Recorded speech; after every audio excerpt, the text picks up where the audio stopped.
I'm just about to go work out, and I wanted to pop in and say this whole conversation resurfacing this week has gotten me thinking again.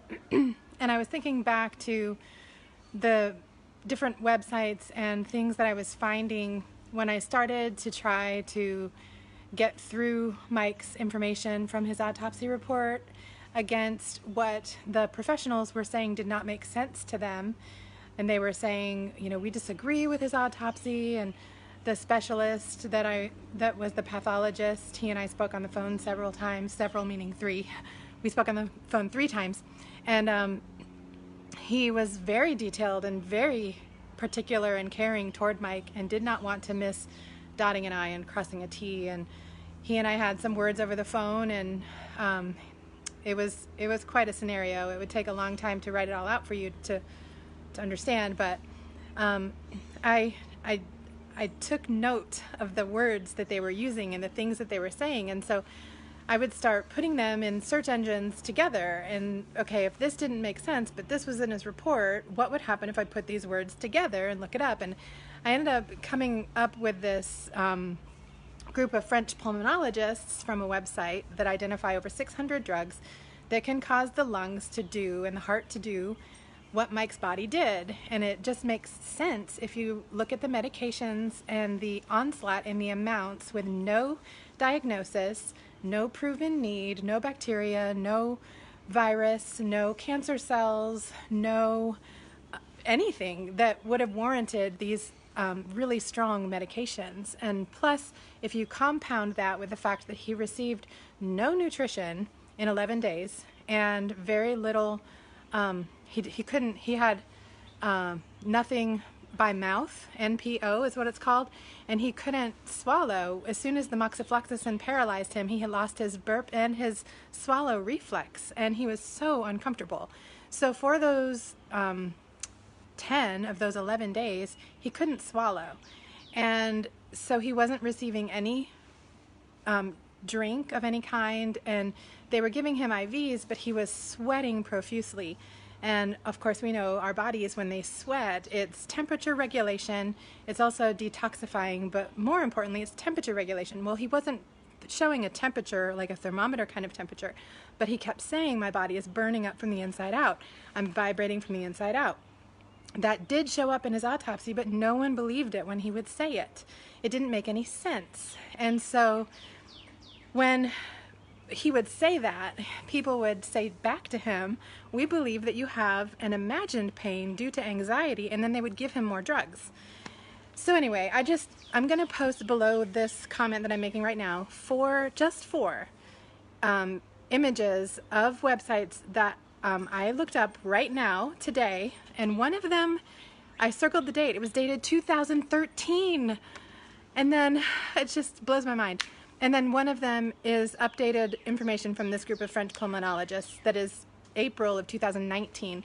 And I just want you to see for yourselves that if the medical community were open to the fact that medicines can't be the first thing that you go to over intuition and listening to the voice of the patient, and especially if it's a man like Mike, who had not had any drugs in his system since age 9 when he had his tonsils taken out, and he had no record of medications or doctor visits or ill health. He was in the best shape of his life at that point. On November, I believe it was the 16th, I'd have to go back and look for sure, but I'm pretty sure it was the 16th, he played full court basketball. And he was uncomfortable because he was feeling the growth in there of what was lodged. But we were really foolish when I look back on it, and I see that the imaging results that they were giving to Mike, we weren't making the connection that they weren't from here up. That was where he was pointing. What that was dislodged from him, from the debris, from the mower and the land and all of that, that was lodged in a pocket kind of hidden behind and underneath his vocal cord area, and then up a little bit higher in his sinuses. It wasn't until way into the ICU part of his stay that the imaging was from here up. So they were looking at his chest, They were looking for pneumonia. They were looking for these things, and they weren't seeing it. And so even though they weren't finding what would have warranted all of this medication, the way of the system is try this, and then try this, and then try this. And it's like a way of almost prescribing. And the doctor told me that. And the one doctor, we nicknamed him Dr. Medicate, because all he did was give Mike these drugs that would then send him into these spiraling shock-like reactions. And it was horrible. And we begged him to stop. And he didn't stop. And then finally, on Mike's second day there, he, which was actually his third morning, but third. Hey, so I'm sitting on my floor now by the charger because I totally should have looked and noticed that I was at 3% on my phone when I started that video. And once I started talking, it still obviously fires me up. And whew, I don't mean to sound angry or vindictive in any way. I just know that there's a better way. So where I left off was with the doctor that we nicknamed Dr. Medicate, because that's all he knew to do. And I assumed that after I left there, I thought, well, that must have been a high-level student to have done all of that. And because it was under his watch that Mike ended up in rapid response mode in that anaphylaxis that put him into the ICU for the next 8 days. But when I looked up that doctor, he was not a student. He was actually a professor. And so it terrifies me that because he said to me specifically, he said when Mike was in that horrible state and the rapid response team was there with the stretcher waiting, and it was our anniversary, and all I could think of was, he's not going to die. Mike would not die on our anniversary. God wouldn't allow that. And he made it through that night. But anyway, the rapid response team was standing there waiting for the doctor to say, take him. And they were like, I had two friends there that were holding Mike up because Mike couldn't even, he was not doing well. It was like he was going to die right there. They're holding him up to keep him from tipping over. The rapid response team is standing there waiting for the doctor to say, okay, take him. And the doctor is looking at his clipboard. And he keeps saying to me, well, we gave him moxifloxacin, and we gave him, and then he names another drug, and we gave him, and he named another drug, and we gave him, and he named another drug. And then he looked at me and he said, did he have his Robitussin today? And I actually shook his shoulders, and I said, this is not a Robitussin situation. And he ended up taking the clipboard and walking away briskly and saying, at this point, the rapid response team is putting Mike's body on the stretcher and or on the bed. And the doctor said to them, well, I guess this patient is better for the ICU anyway. And he walked out, and I never saw him again until a couple of years ago when we were at the tennis open, and that doctor was sitting 3 rows in front of us, and my dog's playing over there. Hey, Ellie, stop. And that was a crazy experience because there he was with his wife, and they were taking selfies and everything at the tennis open, and I was sitting there watching, going, oh, wow, how life has changed, and I'm feeling all the feelings right now.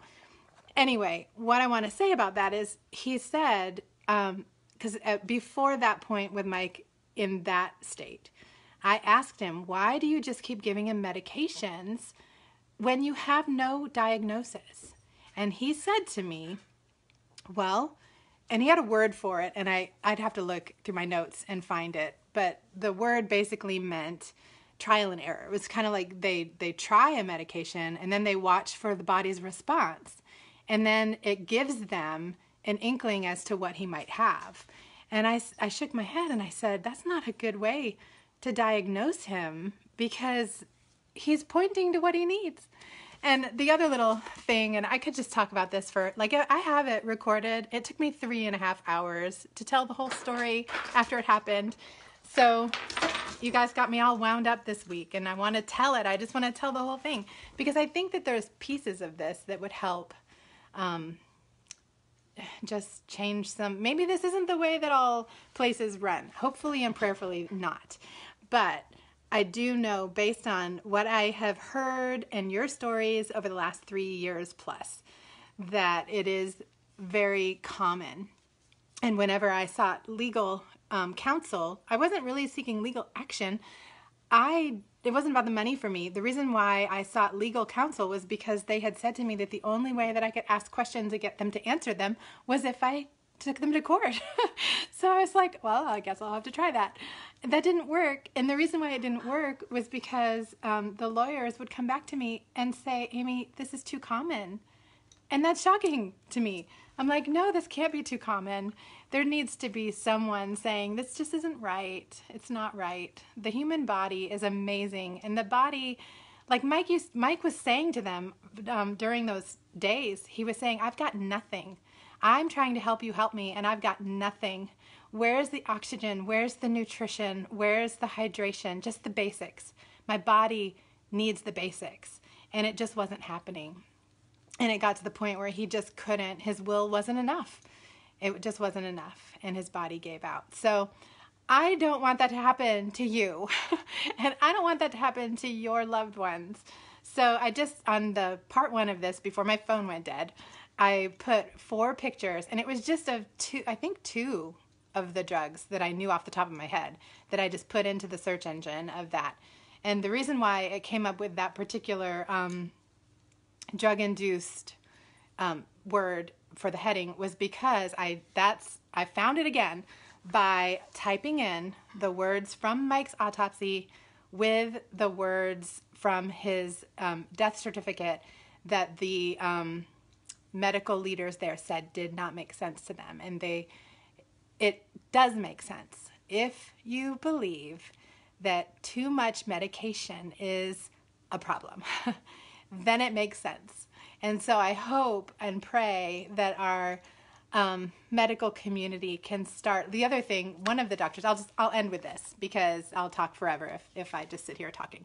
But the one doctor who was really, truly on our side, I mean, it's not like all of them were. They weren't like waking up every day for 11 days going, how can we see Mike Schroyer die? That was not their intention. Their intention was to help and to find out what was wrong.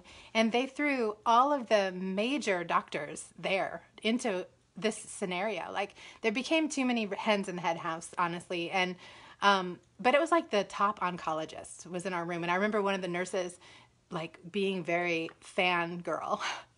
And when he walked out, she said, oh, do you know who that was? And I said, no. Can he help my husband?